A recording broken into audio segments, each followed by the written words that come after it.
Welcome back, and thank you for tuning in to HK Cheating Stories. We appreciate each and every one of you joining us. Where in the world are you watching from? Let us know in the comments. Now, let's get the story started. My name is Mark Bennett. To the outside world, I was the devoted husband, the quiet, dependable man who built a life for his family. But behind the smiling photos and elegant dinner parties was a truth no one saw coming. When my wife invited me on what was supposed to be a romantic getaway, I had no idea I'd be walking into a trap, one carefully staged with lies, laughter, and betrayal, all funded by me. What she didn't know was that this time, I wouldn't stay silent. This time, I was ready to burn the script and write a new ending. On paper, my life looked perfect. A successful business, 2 wonderful children, and a wife that people envied. Vanessa was the picture of elegance, always poised, always admired. In public, she knew how to play the role, the loving wife, the supportive partner. But behind closed doors, our marriage was quieter, colder. Something was missing, though I couldn't name it then. Our kids, Lily and Noah, had gone to stay with my parents for a few weeks. It was supposed to be our chance to reconnect, just the 2 of us. No distractions, no schedules. Vanessa suggested a vacation, something spontaneous, romantic. "It'll be good for us," she said, flashing that smile she always used when she wanted something. "You need to unwind." "We both do." I hesitated. Work was piling up, and there were contracts to finalize, but she was insistent. I wanted to believe she was trying, that maybe she still cared. So I agreed. "You won't have to lift a finger," she said, brushing her hand across my shoulder. "Let me take care of everything." Vanessa had a way of taking control and making it seem like a favor. And I'd learned, over the years, not to question her when she got like this. Besides, part of me was relieved to let her handle it. I convinced myself it was a gesture of love, of effort. Maybe this was her way of salvaging what was left between us. For weeks, she buzzed with excitement, shopping for new outfits, booking spa packages, researching high-end resorts. I listened quietly, nodding along as she talked about infinity pools and ocean views. She was glowing, animated in a way I hadn't seen in years. And I wanted to believe that meant something, that it meant we still had something worth saving. But even as the days passed and our trip drew near, I felt a gnawing unease beneath the surface. I couldn't explain it, just a growing sense that something wasn't quite right. Vanessa's enthusiasm felt too rehearsed, her insistence on controlling every detail unusually firm. Still, I said nothing. Doubting Vanessa felt like betrayal. And I wasn't the kind of man who second-guessed his wife. The day of the trip arrived. I watched her pack, methodical, precise, like a woman who had done this many times before. "Are you sure you're not packing for a month?" I joked, trying to lighten the mood. She laughed lightly, not even looking up. "You know me, always prepared." On the ride to the airport, I let myself relax. Maybe I'd been overthinking. Maybe we just needed this reset. I looked at her, silhouetted against the morning light, and tried to remember the woman I fell in love with. The woman who used to bring me coffee at 6 a.m. just because. The one who used to trace lazy circles on my back while I drifted off to sleep. Maybe she was still in there somewhere. The flight was smooth. Vanessa spent most of it scrolling through her phone, glancing at me with an occasional smile. It was distant, but I took what I could get. I watched the clouds pass by, letting myself believe this vacation might actually heal something between us. Then we landed. The resort was breathtaking. White sand beaches, turquoise water, marble floors that gleamed under soft lights. Vanessa clapped her hands in delight. "Isn't this stunning?" she said, wrapping her arm around mine. I nodded. "It's beautiful." It was more extravagant than anything I'd ever choose for myself. But if it made her happy, I didn't care. I was here for us. Or so I thought. As we stepped into the lobby, her eyes lit up. Not at the architecture, not at me, but at the sight of 3 women approaching in matching sunglasses and designer sandals. "Mark, look who's here," she said excitedly. I blinked. Sophie, Rachel, Jenna. I barely remembered them from scattered social events over the years, friends of Vanessa's from her high society circle. They swarmed her with hugs and high-pitched squeals. "Liv, you look amazing. This place is incredible. Only you could find a spot this perfect." I stood there, suitcase in hand, confused. This was supposed to be a couple's retreat, a time to reconnect. Vanessa had never mentioned anyone else coming. She turned to me with a bright, practiced smile. You remember the girls, don't you? I nodded slowly, hiding my shock. Of course. We're going to have so much fun, she said, looping her arm through mine. Fun, right. As the women settled into the velvet lounge chairs in the lobby, waiters brought them cocktails on trays. They laughed like this was their long-awaited reunion, like I wasn't even there. I watched her, the woman I'd trusted with my life, bask in the center of their attention, radiant and in control. And that's when it hit me. This vacation wasn't about us. It never was. I should have walked away the moment I saw them, the moment Vanessa's friends strutted across the lobby like they owned the place. But I didn't. I stood there, suitcase in hand, trying to rationalize what I was seeing, trying to tell myself there had been some miscommunication, that maybe Vanessa had invited them as a surprise and still planned for us to have alone time. But deep down, I knew better. As I followed behind the group, trailing them like a forgotten plus one, I noticed the resort staff already setting up a welcome spread, drinks, appetizers, the works. Vanessa laughed and clinked glasses with Sophie, her eyes never once searching for mine. I tried to join the conversation, to slide into a moment of shared joy, but every word I spoke was politely ignored or quickly redirected back to Vanessa. I was a shadow in my own marriage. Then came the first sting. Mark, you're so lucky, Rachel said with a sly smile, eyeing Vanessa's hand on her cocktail glass. I don't know how you'd manage without her. I mean, Jenna chimed in, her voice dripping with condescension. Vanessa's the real powerhouse, right? Running the household, staying fabulous, keeping up with all of us, and still finding time for you. Laughter erupted around the table like it was the funniest thing ever said.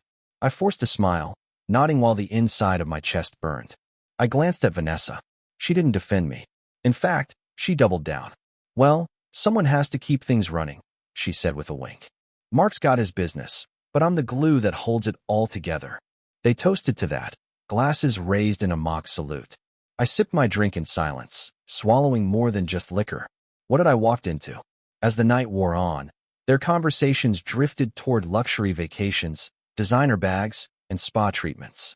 Every now and then Vanessa would glance at me, not with warmth, but with a smug kind of amusement, like she was in on a joke I'd never get. And I guess she was. At one point, Jenna leaned across the table and whispered, loud enough for everyone to hear, "You're lucky, V. Most guys wouldn't fund a trip like this for their wives and her besties." I blinked. Fund. I had agreed to the trip, sure. Vanessa said she'd handle the planning. But hearing it framed like that, like I was just the ATM behind this girl's retreat, something in me shifted. Vanessa didn't correct her. She just smiled. Mark understands the importance of treating me right. Don't you, darling? I nodded, my face stone. That's when I knew for sure. This wasn't a couple's getaway. This was a stage. Her show. And I was just background. Later that evening, we finally made our way to the front desk to check in. I was exhausted, emotionally more than anything. I just wanted to get to the room, put my things down, and maybe find a quiet moment to talk, to understand what the hell was going on. Good evening, Mr. and Mrs. Thompson. The receptionist greeted warmly. Your party's rooms are ready. Party? The word slapped me like a cold hand. I watched as she handed over a stack of room keys, all charged to my card. For suites. Not one. Not a shared room for Vanessa and me. All under my name. Excuse me, I said, my tone calm but firm. I only authorized one room. There must be a mistake. The receptionist looked slightly panicked but turned toward Vanessa, who quickly stepped in, smiling sweetly. Oh, it's fine, Mark, she said. I arranged everything. Trust me, it's just easier this way. I stared at her. Then she held out a key. One. Here's your room, she said, as casually as if we were discussing breakfast plans. I'll be staying with Sophie tonight. We have so much to catch up on. Before I could say anything, Rachel giggled. She needs her space, Mark. Don't take it personally.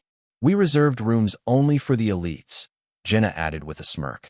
They all laughed again, and I just stood there. I didn't argue. I didn't lash out. I didn't give them the drama they probably expected. Instead, I took the key, pocketed it, and turned to Vanessa with a look I know she recognized, because it was the same one I gave clients before pulling their contracts. Enjoy your evening, I said evenly. Then I walked away. Outside, the resort sparkled under the fading sun, the ocean humming in the distance. It was beautiful, almost painfully so. But it all felt fake now, gilded paper hiding something rotten underneath.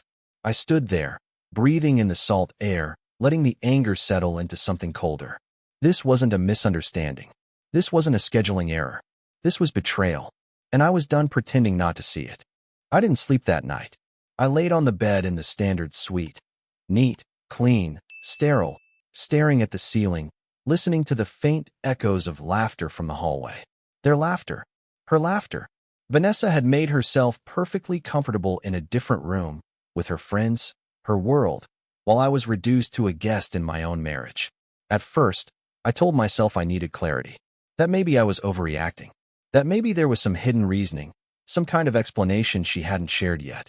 So, after an hour of pacing, I walked down the hall, straight to the suite she was sharing with Sophie. The door wasn't even closed all the way. It hung slightly ajar, as if they had no reason to hide anything. As if I wasn't even worth a locked door. I stood outside for a second, hand raised, ready to knock, until I heard my name. Mark's probably sulking in his little room. Vanessa's voice floated out, light and dismissive. Sophie's voice followed, amused. You don't have to explain yourself to him. He's lucky to even be here. Honestly, V, you're too nice sometimes. Oh please, Vanessa said with a laugh. Mark's harmless. He knows better than to make a fuss. Besides, this is my trip. He should just be grateful I let him tag along. More laughter. I froze. The words hit me harder than I expected. I stood there, stunned, the hallway suddenly colder. Grateful? Let me tag along. I felt something snap inside me, not loud or violent, but quiet, like a wire pulling too tight and giving way. All this time, I've been clinging to the idea that maybe we just needed time. That maybe the old spark could be found again. But there was no spark. There hadn't been for a long time. What I had mistaken for distance was disdain. I backed away from the door without a sound, returned to my room, and sat down on the edge of the bed, staring at the floor. This wasn't salvageable. The woman I married, who once held my hand during late-night hospital runs when Noah had asthma attacks, who danced barefoot with me in the kitchen on rainy nights, she was gone. Or maybe, heartbreakingly, she had never existed at all. Around midnight, Vanessa returned briefly. She walked in as if everything were normal, her tone breezy. Hey, she said, slipping off her shoes. I'll be staying with Sophie again tonight. You don't mind, do you? I looked at her, letting the silence stretch long enough to make her uncomfortable. Mind, I said, my voice steady. Not at all. Enjoy your evening. She smiled, mistaking my calm for passivity, and walked out again. She didn't see the fire behind my eyes. But she would. The next morning, I woke early.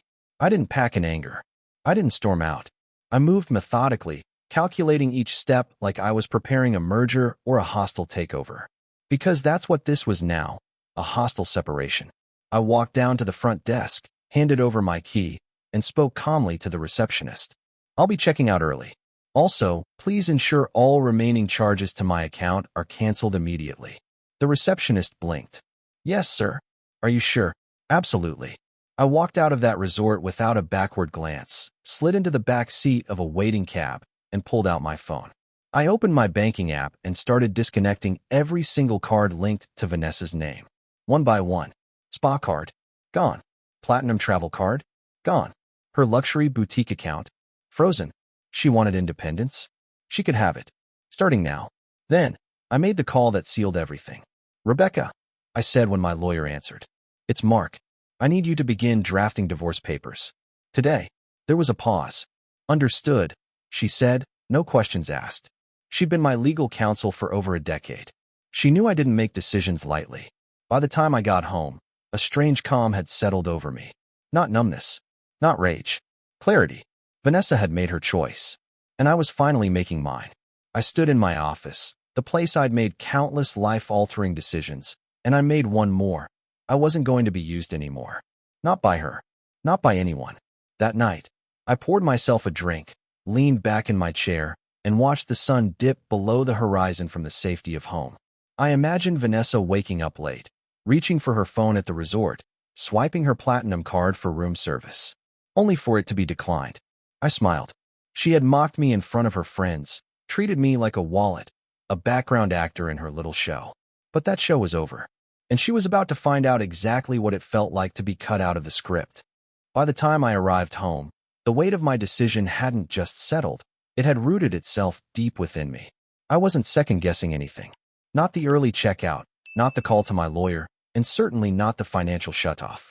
Vanessa had spent years sculpting her image of control, of superiority, but she'd forgotten who made that life possible.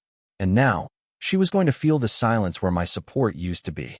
I poured a coffee, sat at the kitchen table, and stared at my phone. I knew what was coming. It was just a matter of when. I didn't have to wait long. Ping. Credit card alert. Transaction declined. Riviera Resort. Room service. $127.46. I smiled into my mug. Then came another. Spa package. $440. Declined. And another. Boutique purchase. $913. Declined. I imagined her, standing at the counter, handing over the card with that smug confidence she always wore like a crown.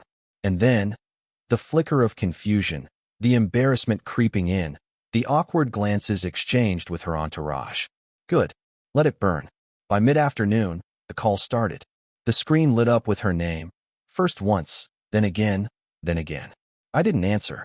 Not because I didn't want to hear her voice, but because I already knew exactly what she'd say. Excuses. Manipulations. That laugh she used to deflect accountability. But this time, I wasn't giving her an audience. Later that evening, I got a call from the resort itself. I debated letting it ring, but curiosity won. This is Mark Thompson. Mr. Thompson, this is Karen from the Riviera Resort. I'm calling about some urgent payment matters involving your wife and her guests. The charges are significant, and she's informed us you are the account holder. I'm not. I interrupted, cool and deliberate. We're currently separating. She no longer has access to any of my financial resources. Karen hesitated. I understand. Is there any way you'd be willing to help us resolve this quietly? I'm afraid that's no longer my concern. I suggest you speak with Vanessa directly. Good luck. I hung up. She was officially on her own.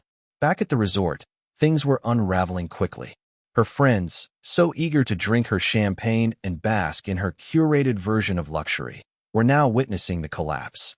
And it was glorious. I later heard that it started during dinner. Vanessa had tried to sign off the meal to her room, only to be told her card was declined. What do you mean declined? She'd barked, loud enough for everyone around to hear. The staff were polite, but firm. Do you have another form of payment, ma'am? She tried another card. Declined again. Rachel leaned over, whispering harshly. What's going on, Vanessa? You said David was paying. It's fine, she snapped. He must have changed something. I'll fix it. But the more she tried to spin it, the deeper the cracks showed. Staff began approaching her table directly. Guests started whispering. Her friends, once all smiles and selfies, were shifting uncomfortably in their chairs. Eventually, the resort demanded immediate payment or collateral. Passports were requested. That's when I finally picked up one of her calls. Her voice came through like fire barely held behind glass. Mark, what the hell did you do? Exactly what I said I would, I replied coldly. I'm done. You don't get to spend my money while mocking me behind my back. You canceled everything, without warning. You humiliated me without hesitation, I said. Now we're even. You're being petty, she hissed. You didn't have to embarrass me like this. I let out a soft, humorless laugh. Embarrassment is when your wife hands you a single-room key and tells you she's staying with her friend. What you're feeling now, that's just the beginning. Then I hung up. Her voice didn't deserve another second of my time. By morning, more alerts flooded in. Transactions denied. Resort emails. Missed calls. Vanessa was spiraling, and I didn't lift a finger to stop it. Later that day, the resort confirmed she'd called her brother for help. Apparently, he agreed to wire the payment, after delivering a scathing lecture about her entitlement problem. Poetic. Her friends? They left, packed their designer bags, and flew home on separate flights. Rachel even posted a not-so-subtle Instagram story. Be careful who you trust with the bill. Vanessa, once the queen of high society weekends, was now just another scandal in a silk robe, standing at the front desk begging for leniency. And I was home, brewing coffee, reviewing final edits on the divorce papers. No anger, no heartbreak, just resolution. She built her world on borrowed power. Now she was learning what it felt like when the plug got pulled. The morning after Vanessa's world came crashing down, I felt something I hadn't felt in years, peace. There was no chaos in my home. No shallow chatter, no condescending remarks over breakfast, no performance masquerading as affection. Just silence. Just space. Just me. My phone buzzed again. Another call from Vanessa. I didn't answer. Her voice was now a background noise I refused to acknowledge. The voicemail that followed was exactly what I expected. A string of half apologies, veiled accusations, and an attempt at pity. This isn't fair, Mark. I'm stranded here. You didn't have to do this. Can't we just talk? No, we couldn't. Because she'd already talked enough, behind my back, with her friends, laughing at my expense while sipping cocktails paid for with my hard work. I deleted the message. That afternoon, the divorce papers were finalized. Rebecca, my lawyer, called to confirm everything was filed and awaiting a court date. She hasn't responded yet, Rebecca noted. But I doubt she'll contest. There's not much left to fight for. Let her ignore it, I said. She ignored our marriage. Why break the pattern now? I hung up, leaned back in my chair, and stared out the window. The sun was bright, almost mocking. This wasn't how I imagined our ending. But then again, I never imagined I'd be married to someone who viewed me as disposable. That evening, I picked up Lily and Noah from my parents. Their joy, their laughter, it cut through everything. I smiled more in that 1 hour than I had in the past year. They didn't know the details yet. They didn't need to. Not until I figured out the right way to tell them. For now, they were just happy to be home. And that was enough. The next morning, the real fallout began. The resort called again, not for me, but to inform me that Vanessa had finally settled the outstanding bill. Her brother had wired the money, but from what the front desk manager hinted at, it came with screaming, crying, and one hell of a public meltdown. Apparently, she had to surrender her passport temporarily until the payment cleared. Humiliating? Sure, but nothing she hadn't earned. By noon, I received another call. This time, from her brother, Evan. Mark, he said, sounding exhausted. I had to wire $6,000 to get her out of there. She didn't have anything. No backup card. Nothing. I'm aware, I said flatly. She's losing it, man. Keeps saying you blindsided her. She blindsided herself, I replied. I just turned off the faucet. Evan sighed. Look, I'm not taking sides, but you should know, she's not doing well. I almost laughed. She wasn't doing well long before this. She just hid it behind silk robes and martinis. He was quiet for a second. Then, you're really going through with the divorce. It's already done. Well, he muttered, good for you. Honestly, I tried warning her. We ended the call on a neutral note. I had no interest in bashing her to her family, but I also wasn't about to pretend she hadn't brought every bit of this on herself. By the end of the week, Vanessa was back in town. She didn't come to our house. She knew better. Her things had already been boxed and delivered to Evan's place. She tried to call again that night, but this time, she left no voicemail. Maybe she realized words wouldn't work anymore. Not on me. Instead, she tried a new tactic, guilt by silence. No dramatic apology. No begging. Just quiet. A calculated retreat meant to make me second-guess myself. It didn't work. What did work was the look on Lily's face when I told her we were going out for the weekend, just the three of us. We went hiking, then made pancakes at home, stayed up watching old movies. And for the first time in a long time, the house felt warm. Whole. Honest. That Sunday night, I opened my email and found a single message from Vanessa. The subject line read, "Can we talk just once?" I hovered over it for a moment, then clicked. Mark, I know I've done things I can't take back. I know I humiliated you. And I know this probably means nothing now, but I'm sorry. Not just for the resort. For everything. For making you feel like a second thought in your own marriage. I see it now, and I hate the person I became. If nothing else, I just wanted to say that. Vanessa. It was the first real thing she'd said in years. And maybe, part of her meant it.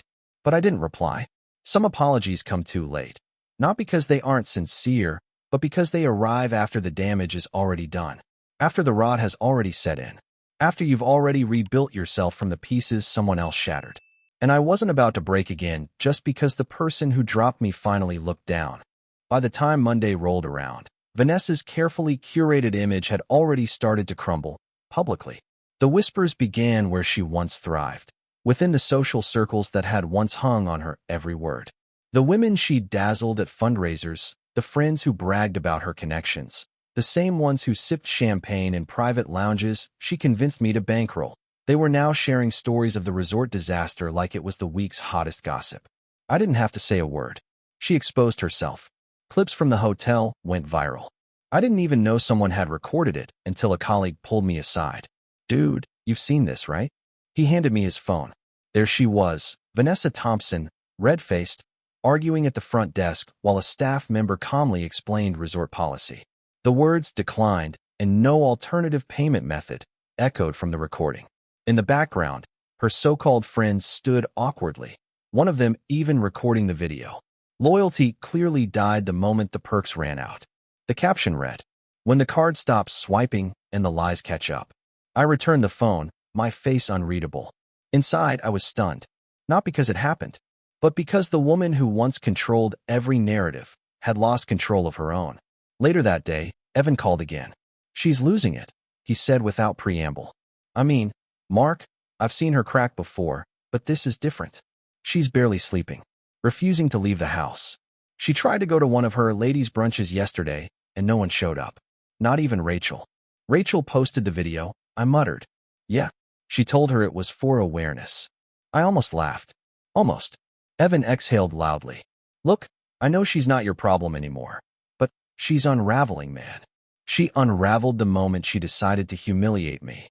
I get it. I do. But what now?" "Now," I said, "I rebuild. I raise my kids. I live my life. She can do whatever she wants, just not on my dime." I ended the call shortly after. I wasn't angry. I wasn't bitter. I was just done. That night, I sat with Lily and Noah at the dinner table. They talked about school, about a science project, about how their friends thought it was cool that Dad cooked every night now.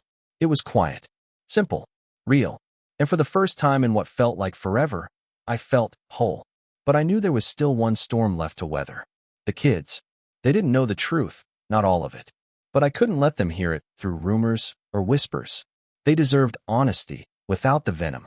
So, a few nights later, I sat them down in the living room. "Lily, Noah, there's something I need to talk to you about." Their faces turned serious. Noah tilted his head the way he always did when something was hard to understand. "Your mom and I, we're not going to be together anymore. We're getting a divorce." Lily's eyes welled up almost instantly. "Why?" I took a breath. Because sometimes, even when two people start with love, things change. And instead of hurting each other, it's better to choose peace. "This isn't about you. It's not your fault. It never was. You're everything to us." Noah nodded, biting his lip. Lily sniffled. "Will we still see her?" "Yes," I said. "She's still your mom. She always will be. And I'll always be here. That's not changing." They clung to me afterward, and I let them. I didn't have all the answers, but I had one thing Vanessa never gave me: presence. A few days later, I got a message from her. "Vanessa, I saw the video. I feel sick. I don't know how to show my face anywhere." I stared at the screen. "Good." Then she followed up. "Vanessa, thank you for not trashing me online. I deserved it. But you didn't. And that says everything about you and about me." I didn't reply. I didn't need to. She had finally said something true. Meanwhile, I kept building. I renovated the house, made the guest room into a creative space for Lily, bought Noah that telescope he'd been eyeing for months. We made pancakes on Saturdays, built puzzles on rainy days, and had quiet nights full of laughter instead of walking on eggshells. And when people asked what happened between Vanessa and me, I simply said, "She made her choices. I made mine." Because in the end, some stories don't need revenge. They just need distance. And mine was getting clearer every day. Weeks passed. Vanessa faded from my daily life like a stain finally scrubbed clean. Our divorce hearings were quiet, clean cut, no surprises.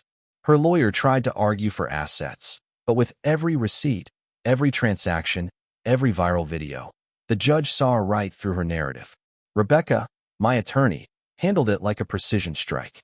"Final rulings in," she told me on a call. "Primary custody, the house, joint visitation, and she walks with a settlement far smaller than she expected." I nodded. "Good. Let her learn what starting over actually looks like." After the court date, I didn't hear from Vanessa for a while. Not directly, anyway, but word traveled. She had tried returning to her old social circles. A charity event here, a private dinner there. Only this time, she wasn't ushered in like royalty. She was politely avoided. Her reputation had turned to ash. No one wanted to be seen next to the woman who mocked her husband while living off his bank account, only to be publicly cut off. Some of her former friends even messaged me. Casual texts wrapped in faux concern. "Hey Mark, just wanted to say, you handled everything with real class. Didn't know the whole story until the truth came out. Hope you're doing well." I ignored them. They were silent when she humiliated me. Their approval now meant nothing. Instead, I focused on my children and on healing. Noah and I spent afternoons in the garage building things from scratch, wooden rockets, model trains. Lily helped me repaint the guest room and turn it into her art studio. She picked out the color herself. Soft lavender. She said it felt like freedom. She had no idea how deeply that word hit me. Then one Friday afternoon, it happened. Vanessa showed up. I was in the backyard trimming the hedge when I heard the gate click. I turned, and there she was, standing in a beige coat, hair tied back, no makeup, holding a small envelope. For a moment, neither of us spoke. Her eyes looked tired, not from lack of sleep, but from carrying the weight of everything she'd built and destroyed. "I thought I'd stop by," she said, "just to talk." I didn't answer, just stood there, hedge clippers still in my gloved hand. She stepped closer. "It's not about the divorce. I got the final paperwork." "So?" She hesitated. "I saw the kids' school photos online. They look happy." "They are." A pause. Her voice cracked. "I'm not here to fight, Mark. I just wanted to say I'm sorry." Again. In person. I folded my arms. "You already said that. In writing. It didn't change anything." She looked down, then back up. "I know. I just thought, maybe we could talk. Like people." "Like people?" "Like how she talked about me at the resort. Like how she reduced our marriage to a joke in front of strangers." I shook my head slowly. "Vanessa, you used to walk through this house like you owned it. Like I was a shadow. A wallet. A placeholder until something better came along." "That's not," she started. "It is," I said. "And I let it happen. I let it happen for too long." Her eyes shimmered. "You're right." The envelope in her hand trembled. She held it out to me. "I wrote everything down. Not for you to forgive me. Just so you'd know I'm trying to understand what I did. What I became. I didn't take it. I don't need your letter, Vanessa. I lived it." Her lip quivered, but she nodded. Slowly, she placed the envelope on the porch rail. "I won't bother you again." She turned to leave, but stopped at the gate. "For what it's worth, you were the best thing I had. And I destroyed it." Without another word, she walked away. I watched her leave, watched the gate close behind her. And for the first time in this whole twisted chapter, I didn't feel rage or pain or even satisfaction. I felt nothing. That night, I tossed the envelope into the fireplace. It didn't matter what it said. The real closure had already happened when I looked into my kids' eyes and saw joy again. Vanessa had once locked me in a life of performative love, quiet resentment, and gilded cages. But she didn't realize. The moment she walked out that hotel room with her friends, she handed me the key to walk free. It's strange how quiet peace can be. Not silent, not empty, just calm. There were no more voicemails, no more calls, no more uninvited visits from Vanessa. After she walked out that gate, she stayed gone, for good. And I didn't just close the chapter. I closed the book. But life didn't pause. It pressed forward. And I kept walking with it. Lily had her first school art show. She painted a forest scene, lush and wild. A small figure standing at the edge of a cliff with sunlight breaking through the clouds. When I asked her what it meant, she said, "It's about starting over, but not being afraid anymore." I hugged her so tightly she giggled. Noah was thriving too. His science project on the solar system got first place in class. We celebrated with pizza and a fort in the living room, like we used to before Vanessa's social obligations made everything too messy. I stayed up with them past midnight, all of us laughing under blankets and string lights. This was my life now, simple, imperfect, real. And for the first time in a long time, I felt like I was living it, not surviving it. Then something unexpected happened. Her name was Emma.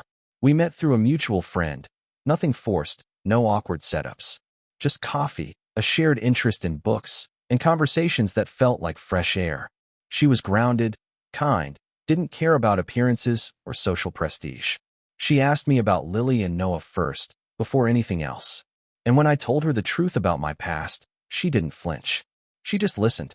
One evening, a few weeks into seeing each other, she said, "You know, it takes strength to walk away. But it takes more to rebuild after someone tries to break you. I didn't say anything at first, but I reached out, took her hand, and held it. It didn't feel like starting over. It felt like starting right. Vanessa, meanwhile, had faded into a background I no longer looked at. Evan told me she got a job, nothing glamorous. Retail, I think. She was learning what humility felt like. Whether she'd keep learning, I didn't know. And honestly, I didn't care. That part of my story was over. One afternoon, I sat on the porch with Emma, watching the kids play in the yard. The sun was dipping low, casting golden light across the fence line. The laughter from Lily and Noah echoed through the warm breeze, mingling with the rustling of the trees. Emma leaned against my shoulder. "They're happy." "Yeah," I said softly. "They are." "And you?" she asked, looking up at me. I paused, then smiled. "I'm not just surviving anymore. I'm living." She squeezed my hand, and I knew she understood. She didn't try to fix me. She didn't need to. She just stood beside me while I put the pieces back together myself. Later that evening, after the kids had gone to bed, I found myself standing in front of the fireplace, the same one where I'd burned Vanessa's letter. I stared into the quiet hearth, remembering the man I used to be. The man who gave everything, who loved blindly, who believed loyalty meant something. And then I remembered the man I'd become. The man who found his voice, who chose peace over pain, who protected his children, his heart, and his future. Vanessa didn't ruin me. She revealed me. She stripped away the noise, the pretense, the illusion, and what remained was someone stronger, sharper, and more self-aware than I ever thought possible. Not bitter, just better. As I turned away from the fire, I caught my reflection in the glass. Older, maybe, but not broken. Never again. Tomorrow, I'd be taking the kids on a weekend trip, our first real vacation since everything changed.